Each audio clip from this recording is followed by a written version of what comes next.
మీ అందరికీ దేవుని నామమున వందనాలు బాగున్నారా? ఈ రోజు దీని ఒక వాగ్దానం తప్పక మీ జీవితం నెరవేరాలని ప్రభుకి ప్రార్థన చేస్తున్నాను. మీరు ప్రార్థన చేయండి. యెహోవా మందిరమునకు వెళ్ళుదుమని జనులు నాతో అనినప్పుడు నేను సంతోషించితిని. కీర్తన గ్రంథం 122వ అధ్యాయం 1వ వచనం. ప్రేమైన బిడ్డలారా, దేవుడు ఈ ఉదయకాల సమయంలో నేరుగా నీతో మాట్లాడుతున్న మాట. ఈ మాటని దావీదు తన హృదయంలో తాను ఎంతో సంతోషపడుతూ చెప్పుకున్న మాట. ఏంటి ఆ మాట అంటే, దేవుని సన్నిధికి, దేవుని మందిరానికి వెళ్దామని జనులట దావీదుతో చెప్పినప్పుడు చాలా సంతోషం వేసిందట. ప్రేమైన బిడ్డలారా, ఒకసారి ఆలోచించండి.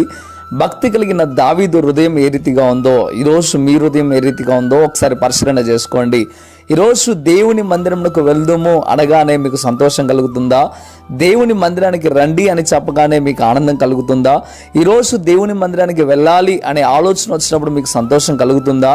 ఒకవేళ కలగట్లేదు అంటే దావీదు లాంటి మనసు మీకు లేదని అర్థం.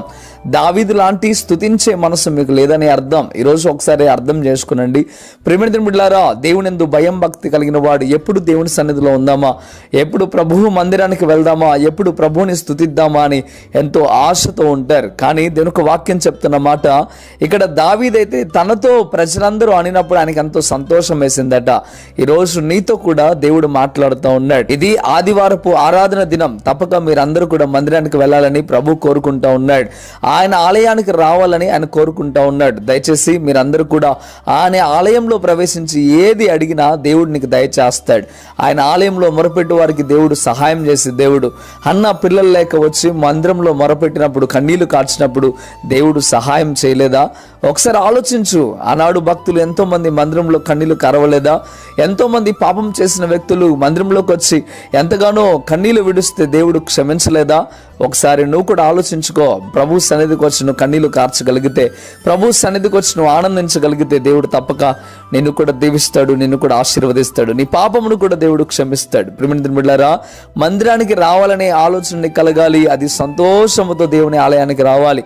అప్పుడే దేవుడు నిన్ను తప్పక దీవిస్తాడు, దేవుడు తప్పక నిన్ను ఆశీర్వదిస్తాడు. దావీదు లాంటి మనసు ఈ వాగ్దానం వింటున్న ప్రతి బిడ్డకు కలుగును గాక. మంచిది, ప్రార్థన చేద్దాం. ప్రార్థన. పరిశుద్ధుడా, గొప్ప దేవుడా, మీకు లెక్కలేని స్తోత్రం నైనా. ఈరోజు ఉదయకాల సమయంలో ఈ పునరుద్ధానపు దినమునందు ప్రభువా స్పష్టంగా నీ బిడ్డలతో మీరు మాట్లాడారు. అందుని బట్టి వందనాలు, స్తోత్రాలు అయ్యా. ఇది మొదలుకొని నైనా ఎప్పుడు నీ సన్నిధిలో ఆనందించే బిడ్డలుగా నీ బిడ్డలు ఉండుటకు సహాయము దయచేయండి. నీ మందిరానికి సంతోషంతో, ఆనందంతో ఈరోజు ప్రతి ఒక్కరు వారి వారి మందిరాలకు వెళ్ళుటకు సహాయము దయచేయండి. కృపా కనికరం చేత నింపండి, బలపరిచి స్థిరపరచండి. ప్రభువా మీకు వందనాలు.